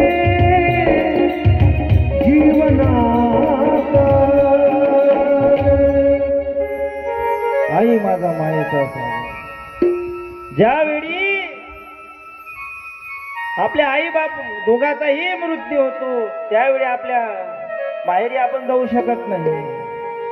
एक साडी सुद्धा आपल्याला आपल्या भावाकडून मिळत नाही जितकं प्रेम आपल्या आई आणि आपल्या बापाकडून मिळते. आपल्या एखाद्या वेळेस काही गोटा लागला तर आपण काय म्हणतो, आई म्हणतो, पण बाप कधी म्हटलं का नाही. एखाद्या केव्हाही काही प्रॉब्लेम झाला तर आपण सर्वात आधी आई म्हणतो, पण बाप आपण कधी म्हणला का नाही. बापाचा रोल आपल्या आयुष्यामध्ये काही नाही, फक्त काय, पण तोच बाप ज्यावेळी आपल्या मुलीचा विवाह होतो, आपल्या मुलीच्या विवाहामध्ये एका कोपऱ्यामध्ये बसून रडणारा तो बाप कधी जगाला दिसला नाही. आयुष्यभर कबाड कष्ट करून स्वतः फाटकी बन्याल घालते पण आपल्या लेकरासाठी शर्ट आणते. तो बाप कधी आपल्या समाजाला दिसला नाही. मायबाप छत्रपती शिवाजी महाराजांना घडवणारी जिजा माता दिसली, पण छत्रपती शिवाजी महाराजांच्या हातामध्ये तलवार देणारे शाहू महाराज कोणाला दिसले नाही, शहाजी महाराज कोणाला दिसले नाही. म्हणून बापाचा रोल कोणाला माहित नाही. आपल्याला त्यावेळी कळते ज्यावेळी आपले मायबाप आपल्या आयुष्यातून निघून जाते. तो मुलगा ढसा रडला, मात्र त्याचे अश्रू पुसण्यासाठी काहीच नव्हते. एकच वस्तू होती, ती म्हणजे त्याच्या आईची ती साडी, आणि त्याच आईच्या साडीने तो आपले अश्रू पुसतो. आई माझा मायेचा सागर, तडपडत्या उन्हात रखरखत्या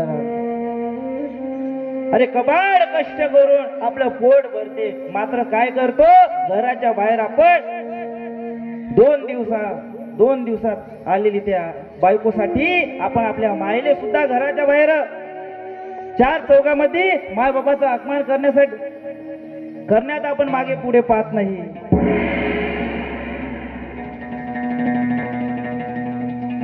ह्या भागवत मध्ये बसणारे जे काही तरुण मुलं मुली असेल, नाही डॉक्टर बनणार, नाही इंजिनियर बनले तरी चालतील, पण आपल्या माय बापाला रुद्राश्रमामध्ये पाठवणार नाही इतकी गॅरंटी आशिष महाराज व्यासपीठावरून देत आहे. लक्षात घ्या. असे महात्म्य ह्या भागवताचे आहे. जे संस्कार ह्या भागवतामध्ये आहे, दुसरे कोणत्याही ठिकाणी नाही. म्हणून आपल्या मुलांना लेकरांना ह्या कथेमध्ये घेऊन या. हे कथा आपल्याला शिकवते. साथी हमारा साथी हमारा कौन बनेगा, साथी हमारा कौन बनेगा।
संकट हमारा कैसे टलेगा, संकट हमारा कैसे टलेगा।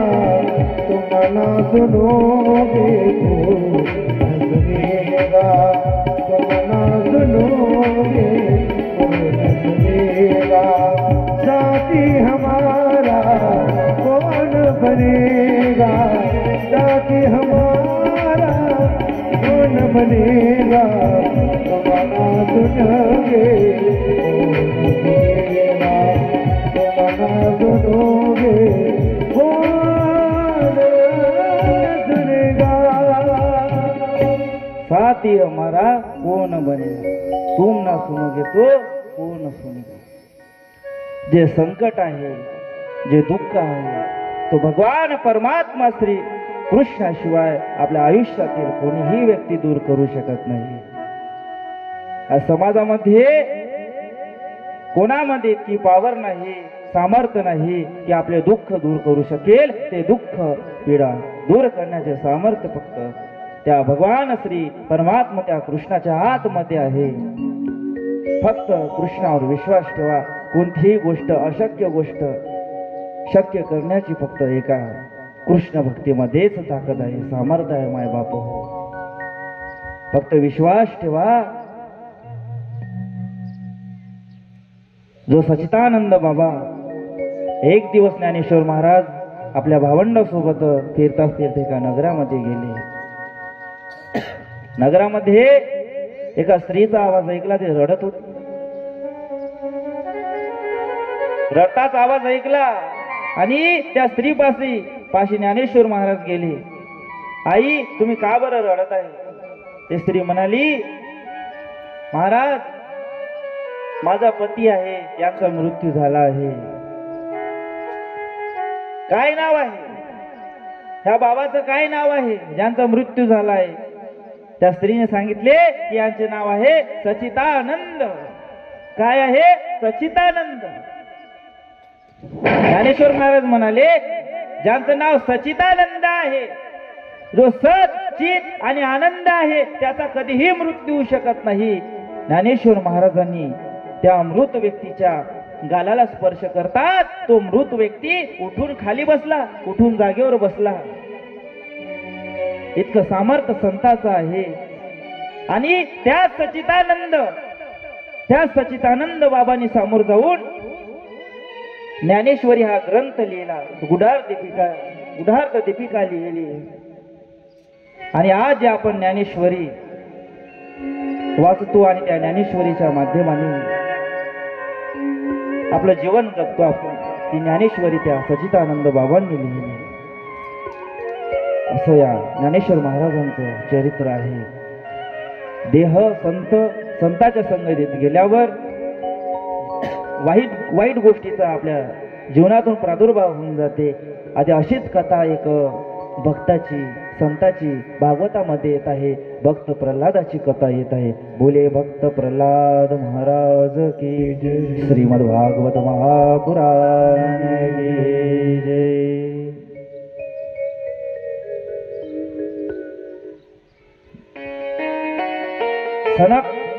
सनातन सनत कुमारांनी जय विजयला श्राप दिला होता आणि ते जय विजय भगवान विष्णूचे द्वारपाल भयभीत झाले आणि भगवान विष्णूंनी त्यांना समजावून सांगितले, जय विजय तुम्ही भयभीत होऊ नका, तुम्ही काळजी करू नका. तुम्ही जेव्हा त्या मृत्यू लोकांमध्ये राक्षस योनीमध्ये जन्माला याल त्यावेळी मी स्वतः तुमचा उद्धार करेल. हिरण्यकश्यपाचा वध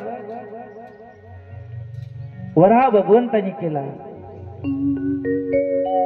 दितीच्या गर्भामध्ये 2 मुलं जन्माला आले होते, हिरण्यक्ष आणि हिरण्यकश्यपू. हिरण्यकश्यपाचा वध वराह भगवंतांनी केला आणि त्यावेळेपासूनच हिरण्यकश्यपू नारायणावर क्रोधित आहे, विष्णूवर क्रोधित आहे, त्यांचा द्वेष करत आहे. नारायण नाव ऐकलं, विष्णू नाव ऐकलं तरी सुद्धा हिरण्यकश्यपाच्या अंगाला काटे यायचे. आणि एक दिवस हिरण्यकश्यपू मंदराचल पर्वतावर तपस्या करीत होता आणि त्या ठिकाणी बृहस्पती पोपट बनला. बृहस्पती पोपट बनून आले आणि नारायण नारायण नाव उच्चारत होते आणि त्या हिरण्यकश्यपाची तपस्या भंग झाली आणि एक दिवस ते आपल्या महलामध्ये आले. हिरण्यकश्यपाच्या पत्नीचे नाव आहे कयाधू आणि कयाधू आणि हिरण्यकश्यपचा एक दिवस वार्तालाप चालू आहे. हिरण्यकश्यप कयाधूला म्हणत आहे की मी पुन्हा वनामध्ये तपस्या करण्यासाठी जाणार आहे. कयाधू नारदाच्या आश्रम मध्ये गेली आणि तिथे गर्भवती असताना संताचा महिमा पोटामध्ये गर्भामध्ये भक्त प्रल्हाद श्रवण करत आहे, हरी कीर्तन नारायण कीर्तन श्रवण करत आहे आणि जन्मताच ते हरी भक्त नारायण भक्त विष्णू भक्त झाले.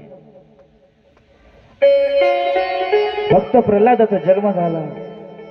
लहानपणापासून भक्तीची आवड आहे.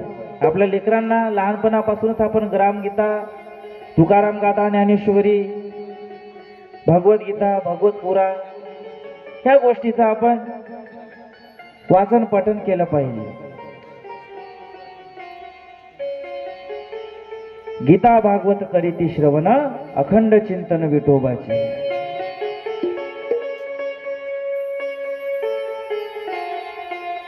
जे गीता वाचेल, जो भागवत वाचत असेल, नेहमी आपण भगवंताचं अखंड चिंतन केलं पाहिजे. गीता भागवत करीती श्रवण अखंड चिंतन विठोबाचे. तर गीता भागवत ऐकल्याने काय होते, तर आमच्या मुलांना उत्तम संस्कार प्राप्त होते. हे तर ते करावे देवाचे चिंतन. चिंतन कशाचं करायचं आहे? देवाच्या नामाचं. आपलं हित कशात आहे? देवाच्या नावात. सावध झालो हरीच्या आलो जागरणा.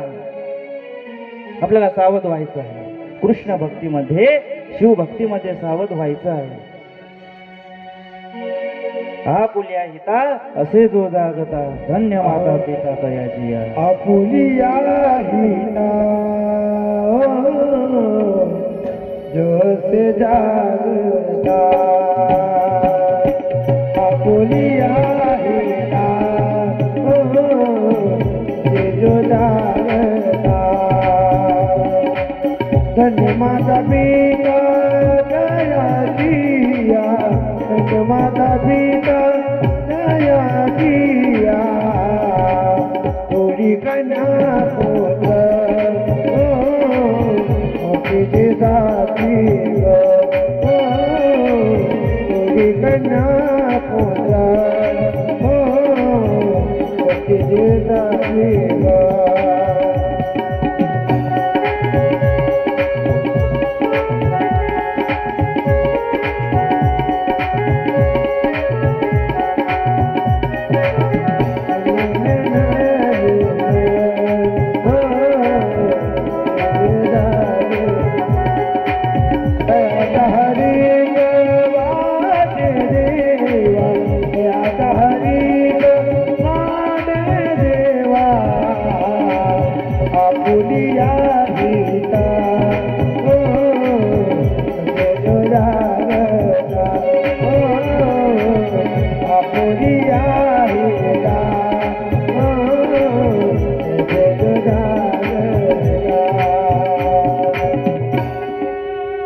आपुलिया हिता असे जो जागता धन्य माता पिता दयाची. झाकीले वेळ आहे अजून 2 घंटे.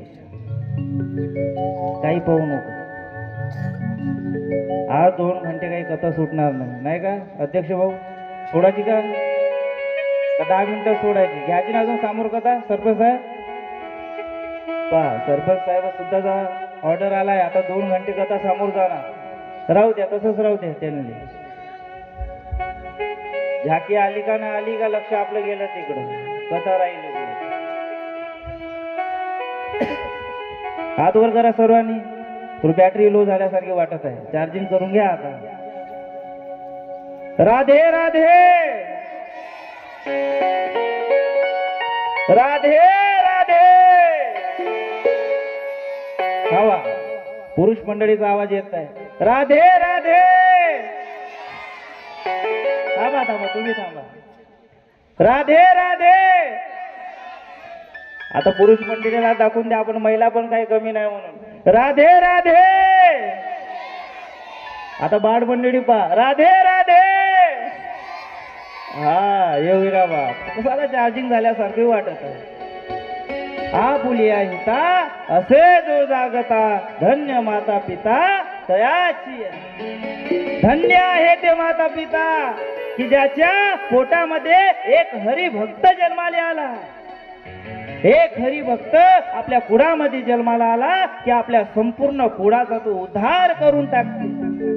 त्याच प्रकारे आता त्या राक्षस कुळाचा सुद्धा उद्धार करण्यासाठी भक्त प्रल्हाद जन्माला आले. लहानपणापासून भक्त प्रल्हाद नारायणाची भक्ती करत आहे, सेवा करत आहे. शाळेमध्ये शिकायला पाठवले नारदा भक्त प्रल्हादाला. आणि जे दैत्यांची राक्षसांची मुले होते त्यांना सुद्धा नारायण नारायण विष्णूचं नाम जप करणं शिकवलं. विठ्ठल नामाची शाळा, ओ विठ्ठल नामाची शाळा भरली. विठ्ठल नामाची शाळा भरली, शाळा भरली. विठ्ठल नामाची शाळा भरली. शाळा शिकताना चालू करली रे. शाळा शिकताना चालू करली रे. विठ्ठल नामाची शाळा भरली, शाळा भरली. विठ्ठल नामाची शाळा भरली.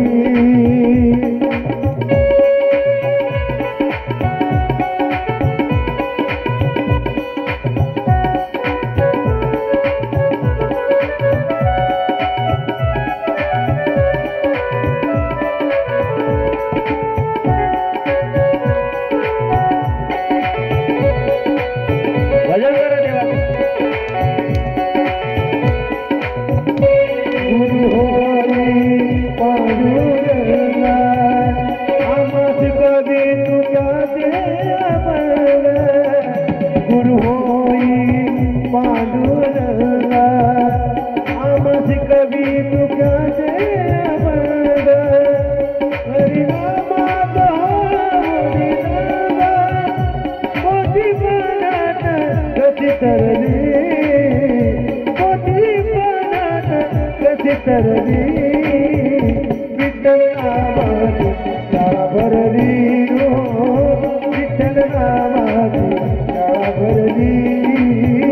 शाळा शिकताना सांगूक हरली रे. शाळा शिकताना सांगूक हरली. विठ्ठल नामाची शाळा भरली. विठ्ठल नामाची शाळा भरली.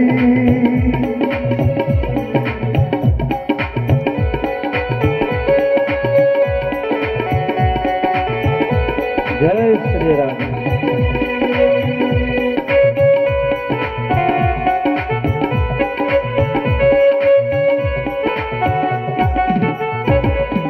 बोले गोपाळ कृष्ण भगवान की. आणि भक्त प्रल्हाद शाळेमध्ये सर्वांना विठ्ठल नामाची शाळा भरली. शाळा शिकताना तान भूक सर्वाची तान भूक हरली. फक्त काय विठ्ठल नाम, कृष्ण नाम, नारायण नारायण नारायण नाम नाम जप चालू आहे भक्त प्रल्हादाचं. हिरण्यकशिपाला कळाले की आपला मुलगा जो शत्रू आहे त्याचं नाम स्मरण करत आहे. भक्त प्रल्हादाला उंच अशा डोंगरावरून खाली फेकून दिले, तरीही रक्षण कोण केले? साक्षात नारायणाने विष्णूंना रक्षण केले.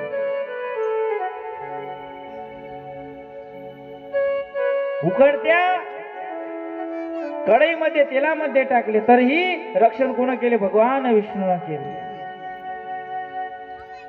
कारागृहामध्ये टाकले, साप सोडले, जहरीले असे विषवाले साप सोडले, तरीही रक्षण कोण केले? साक्षात नारायणांनी केले. लेकुराचे हित वाहे माऊलीचे चित्त. त्या माऊलीला चिंता आहे, त्या कृष्णाला चिंता आहे आपल्या भक्ताची. धर्म रक्षवयासाठी करणे आमाटाबी, करणे आटा आमासी, आटी आमासी. धर्म रक्षवयासाठी, भक्ताचं रक्षण करण्यासाठी साक्षात कृष्णानं प्रल्हादाचे रक्षण केले. एक दिवस हिरण्यकशिपूने आपल्या दरबारामध्ये भक्त प्रल्हादाला बोलवले. तू नारायण नारायण म्हणते, क्या है तेरे भक्त में? एक दिवस नामदेव महाराज गावामध्ये कीर्तन करत होते. काय करत होते? कीर्तन. कीर्तन चालू असताना अकबर त्या ठिकाणाहून जात होता आणि अकबर त्या कीर्तनामध्ये येऊन नामदेव महाराजाला म्हणते की कीर्तन बंद करा. काय करा? कीर्तन बंद करा. अरे खरंच तुमचा देव आहे, विठ्ठल आहे, कृष्ण आहे, तर साबित करून दाखवा तुमचा देव आहे. अकबराने एक गाय बोलवली. त्या गायीला अकबराने जाग्यावर तलवारीने कापून टाकले. आणि खरंच तुमचा विठ्ठल कृष्ण असेल तर ह्या गायीला जिवंत करून दाखव. तुला किती दिवस पाहिजे तर सांग. नामदेव महाराज म्हणे मला फक्त 4 दिवस पाहिजे. 4 दिवसामध्ये मी ह्या गायीला जिवंत करून दाखवेल. पहिला दिवस, पहिल्या दिवशी नामदेव महाराज कीर्तन करते, भगवंताला विनवणी करते. दर्शन दे रे भगवंता, दर्शन दे रे भगवंता, दर्शन दे रे भगवंता. किती अंधार पाहती अनंता, किती अंधार पाहती अनंता. दर्शन दे रे भगवंता, दर्शन दे रे भगवंता. माय पिताची सेवा कुंडली लाजी, आक्षान मुरली बुद्धी विठलाजी. जय भावे तुया प्रियंका, दर्शन दे रे भगवंता, दर्शन दे रे भगवंता. नामदेव महाराज विठ्ठलाला आवाज देत आहे, विठ्ठला धावून ये आणि तुझ्या भक्ताचं रक्षण कर. देव काही येत नाही, विठ्ठल येत नाही. दुसऱ्या दिवशी नामदेव महाराज कीर्तन करते, दुसऱ्याही दिवशी विठ्ठल येत नाही. तिसऱ्या दिवशी कीर्तन करते, तिसऱ्या दिवशी विठ्ठल कीर्तनामध्ये येत नाही. त्या गायीला जिवंत करत नाही. नामदेव महाराज रडू लागते, देवा माझ्या भक्तीमध्ये काय कमी होती? उठा उठाव साधू संत, साधा आपुले हित. काय म्हटलंय काकड्यामध्ये? गेला गेला हा नरदेह, मग कैसा भगवंत. हे शरीर गेल्यानंतर देव देव करून काय फायदा? उठा उठाव साधू संत, साधा आपुले हित. आपले हित कशात आहे हे आपण ओळखले पाहिजे.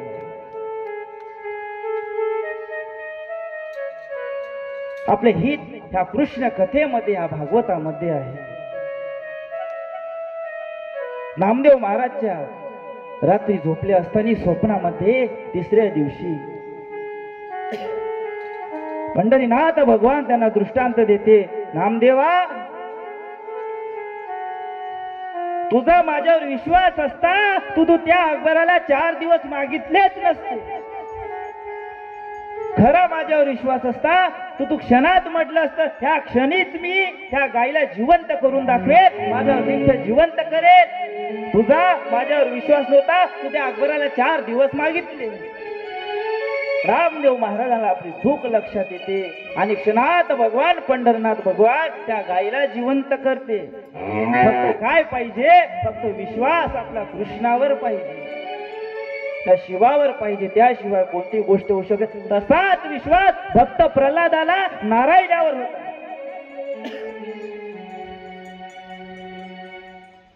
भक्त प्रल्हादाला घेऊन या, हिरण्यकशिपूला घेऊन या.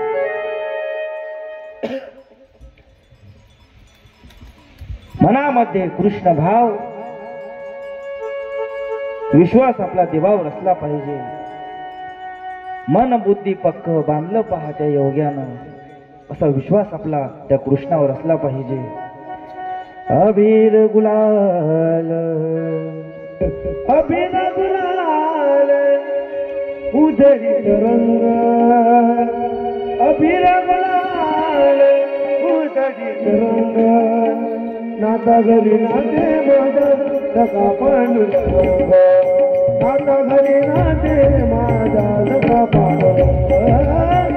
अबीर गुलाल अबीर गुलाल उधळीत रंग रंग रंग, नाता घरी नाते माझा सखा पांडुरंग, नाता घरी नाते माझा सखा पांडुरंग.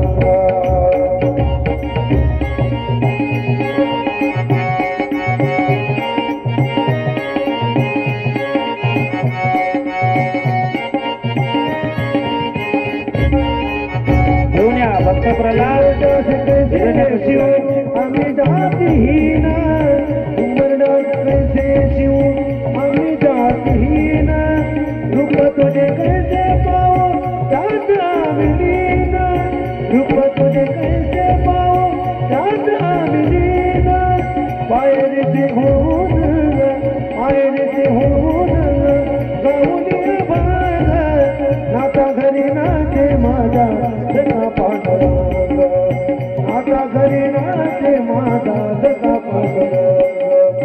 अबीर गुलाल अबीर गुलाल उधळीत रंग रंग रंग, नाता घरी नाते माझा सखा पांडुरंग, नाता घरी नाते माझा सखा पांडुरंग. बोले गोपाळ कृष्ण भगवान के. या भक्त प्रल्हाद इथं समोर नारायण लाईट लावून द्या. नारायण नारायण नारायण नारायण. मंडपातल्या लाईट लावून द्या.